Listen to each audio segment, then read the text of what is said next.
Welcome to The Hypnotist, the show that gives you inside access to cutting-edge hypnosis with real clients facing genuine issues. Brought to you by the hypnotherapist demanded by celebrities, CEOs, and even royalty, Adam Cox. These recordings took place live from Adam's clinic in London's world-famous Harley Street. This podcast features powerful hypnosis, so do not listen while driving or operating machinery. This recording is not suitable for those with epilepsy or severe mental health issues. So, get yourself comfortable and enjoy today's episode of The Hypnotist. Hi, it's Adam here, and in this episode of The Hypnotist, I'm going to be doing a movie-based hypnosis session. Part of the reason I'm doing this movie-based hypnosis session is that in around about 10 days from now, I'm going to be speaking at HypnoThoughts Live, which is the world's biggest hypnosis conference, and my talk is going to be around about movie metaphors and how we can use the storylines or the concepts within movies to create some type of change. And sometimes movies are a good backdrop, a framework for hypnotherapy sessions, because it becomes quite easy to visualize things, but it isn't necessary to have seen the movie in order to benefit from the therapeutic messages, because effectively your mind is filling in the gaps anyway. Now, this hypnosis session has been requested by someone. It's one of their favorite movies, and it's the movie made in 2010 featuring Julia Roberts, and it's a movie called Eat, Pray, Love. And in essence, it's the story of a woman that goes through a dramatic change in her life and decides that she needs to travel to reconnect with her true self. This hypnosis session is going to follow not the movie verbatim, but elements of the movie and elements of the storyline, so that there is the ability to access similar breakthroughs that perhaps the main character that wrote the original book went through in terms of connection with self, forgiveness, and kind of discovering who they really are. And by association, this should help you to do something similar. So find a quiet place where you won't be disturbed, relax, and enjoy the session.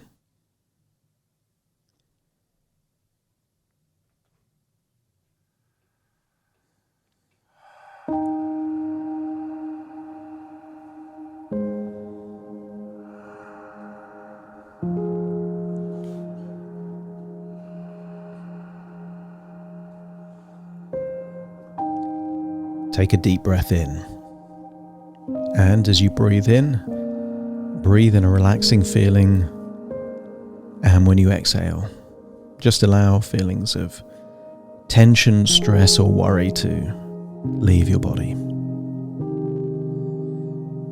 On the next inward breath, if it's safe to do so, on the outward breath, allow your eyelids to close. And in doing so, notice that you can't help but feel deeper and deeper relaxed.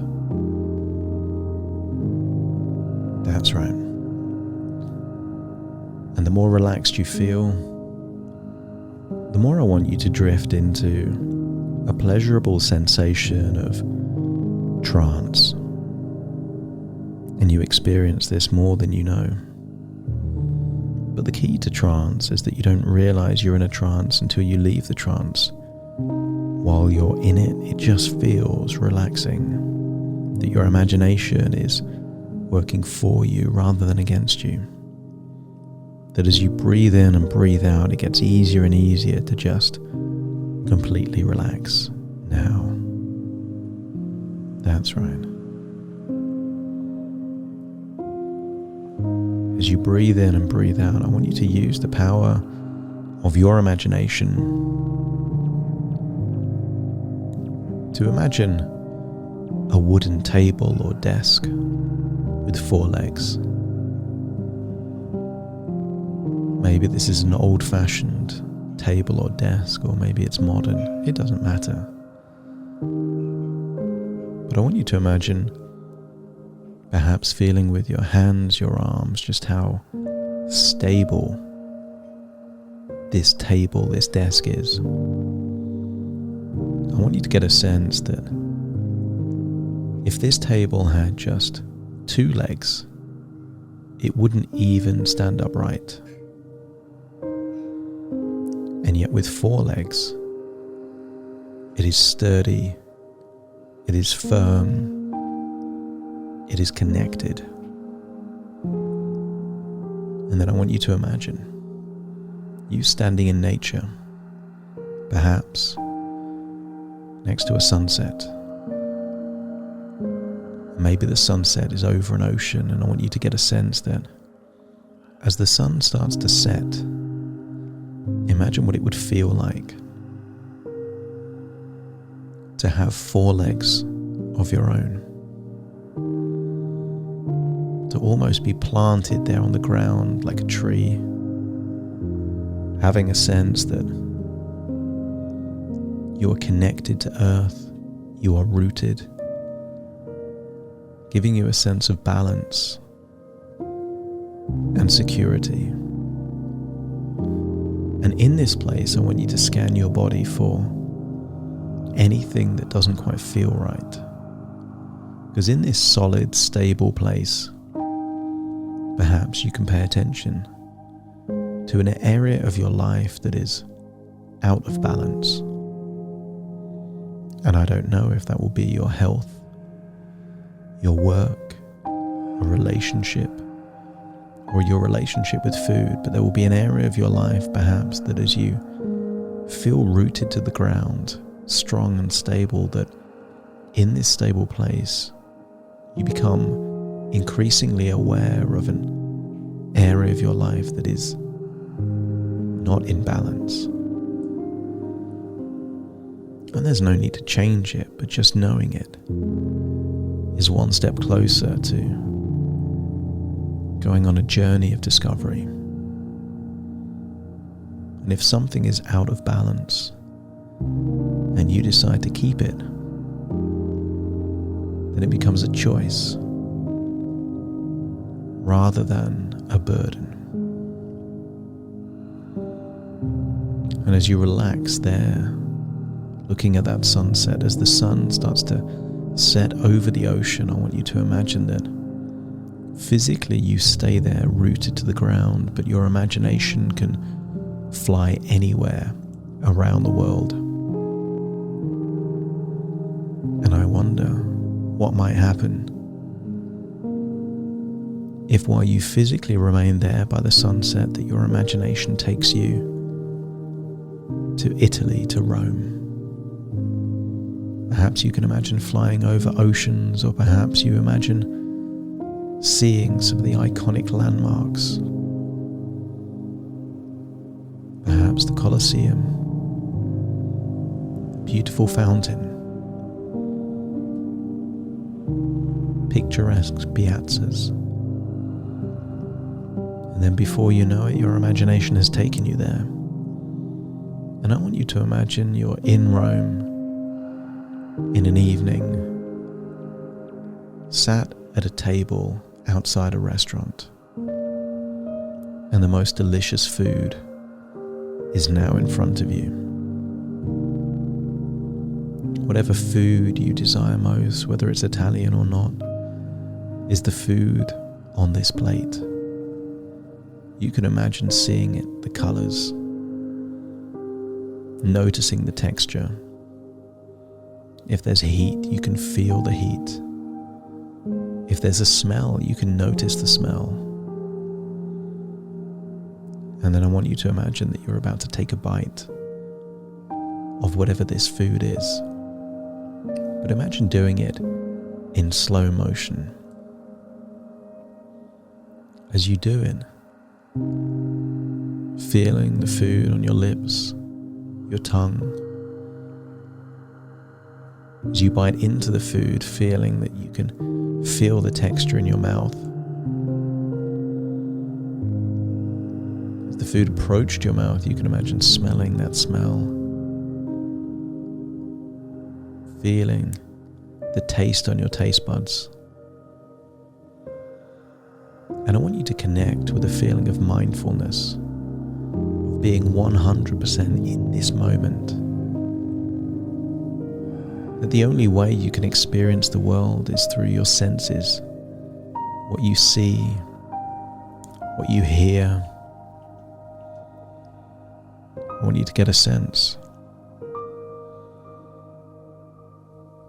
that everything you experience is through your senses. And while you're eating this food, you are alive in this place. And I want you to remind yourself that this feeling of mindfulness is available to you anytime you choose just to notice. Notice your surroundings, the temperature, the sounds, the feelings, the vibrations. As you notice it, as you feel it, as you taste it, as you smell it. Isn't this what being alive is? To be in the moment, mindfully noticing what is actually happening. You can only feel sad when you think about the past in a particular way.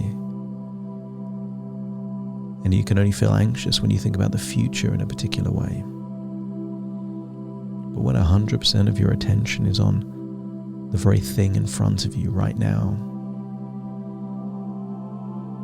it almost becomes difficult not to feel grateful, to feel in that moment a feeling of feeling blessed and appreciative.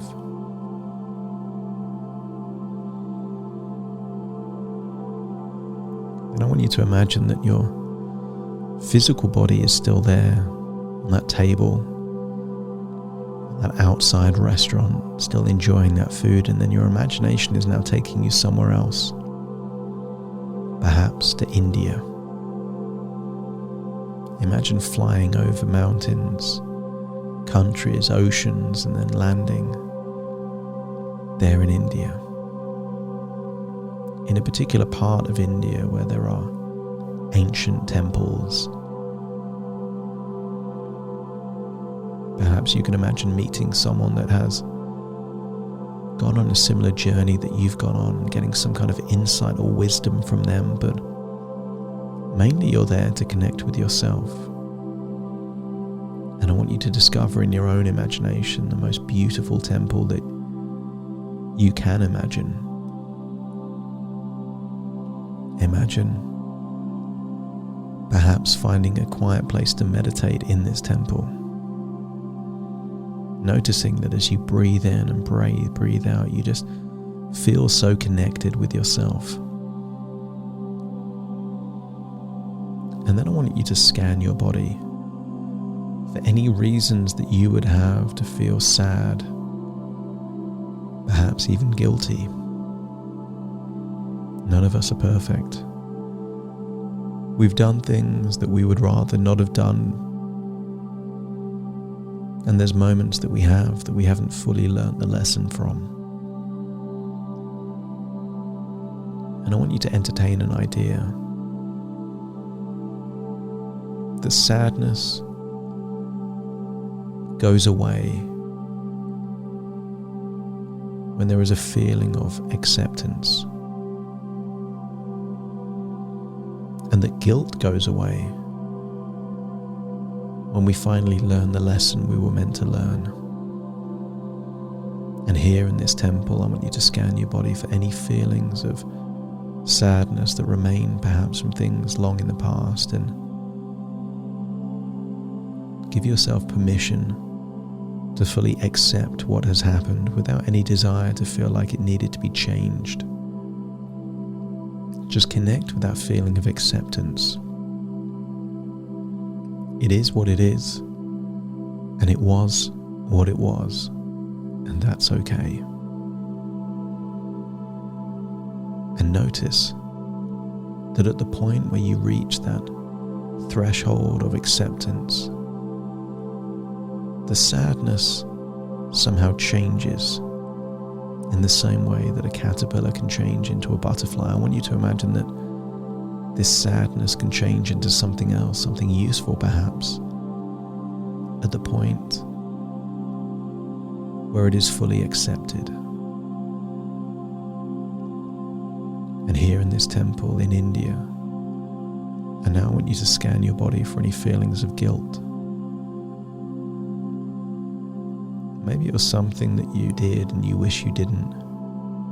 Something you said that you wish you didn't say. I want you to scan your body, not just for the feeling of guilt, but perhaps the action or the behavior or the decision that led to that feeling of guilt. And I want you to ask yourself a question here in this temple in India. Knowing what I now know, would I have thought the same thought, done the same thing, said the same words? Or are you now wiser for that very experience that you went through? If you could go back in time and do something different, could you or would you have done something different? And if so, just imagine doing it differently. Not because you can change the past, but because you can learn from the past. And in doing so, become wiser. And by becoming wiser, in the same way that sadness can evolve into something else, what if guilt, when you truly learn the lesson, can evolve into wisdom,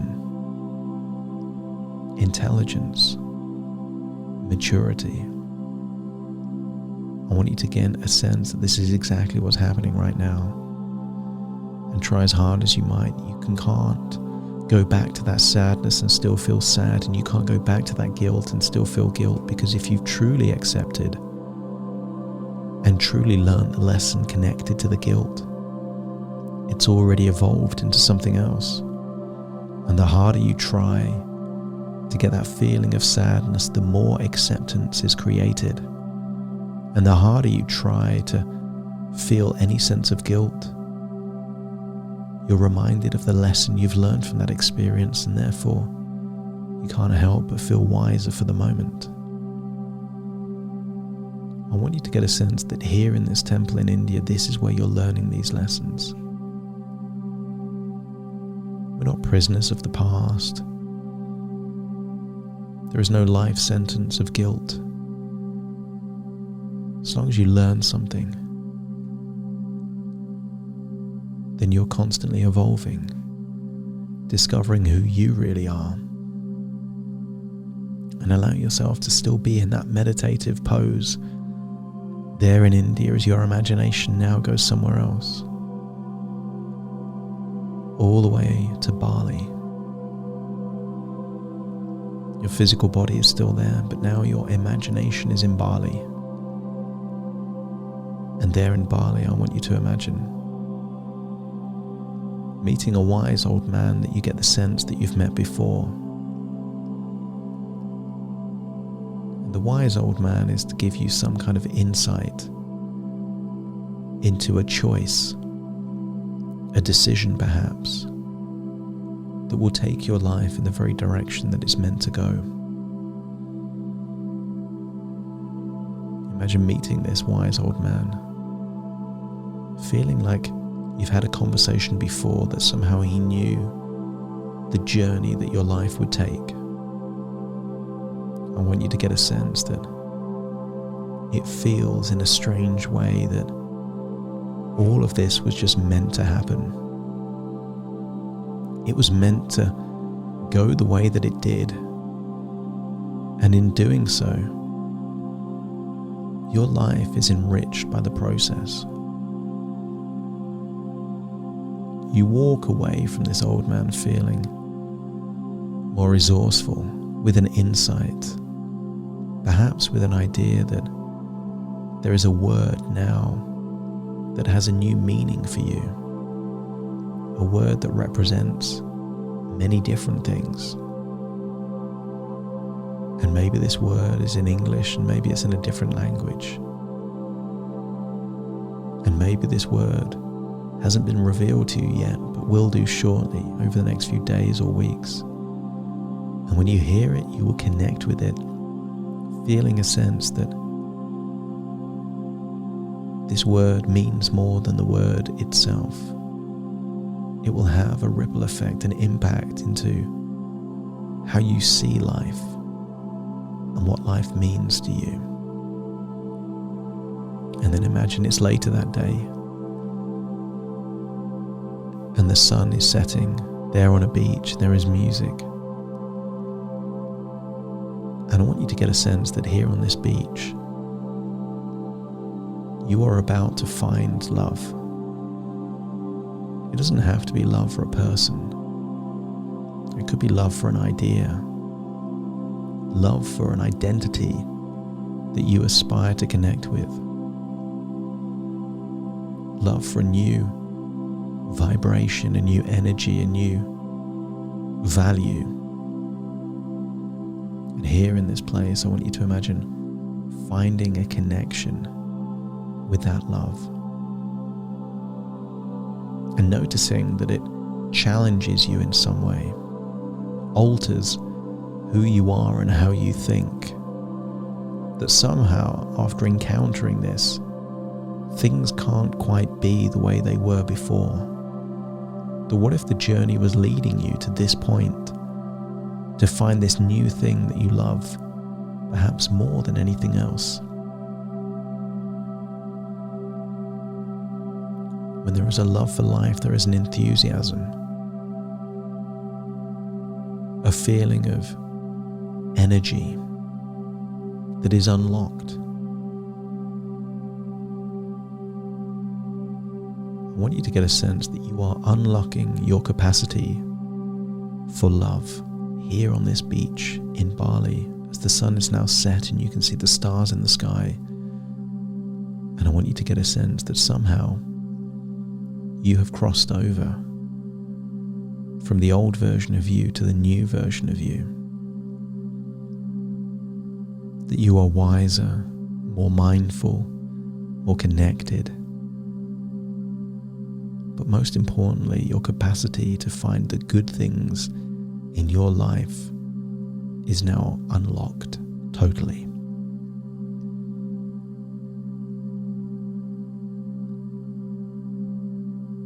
And now it's time to leave this place. As you recall that this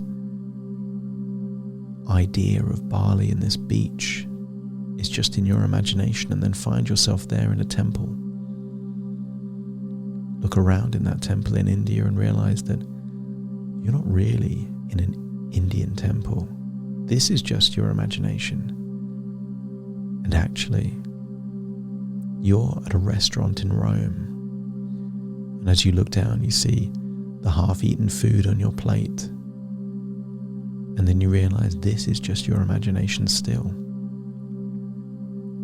And that actually, you're looking at the ocean where the sun is setting, feeling like you have four legs rooting you to the ground, feeling connected with nature and the planet. And then you realize that still is just your imagination, thoughts within thoughts, ideas within ideas, dreams within dreams, and actually you are listening to me firmly in the present. Very soon I will count from 1 to 10 to awaken you, and you will awaken feeling resourceful, connected, unlocking your capacity for love, feeling more mindful than you have in a long time, forgiving yourself of whatever you've needed to forgive yourself for, learning the lessons from your guilt, and noticing that sadness has evolved into something more useful for you. Take a deep breath in through your nose and out through your nose. Wiggle your fingers, wiggle your toes, get a sense that you're in your own physical body right now, as I now count from 1 to 10 to awaken you. 1, 2, 3, waking up. 4, 5, 6, more alert. 7, 8, open your eyes, open your eyes. 9, 10, wide awake, wide awake, wide awake.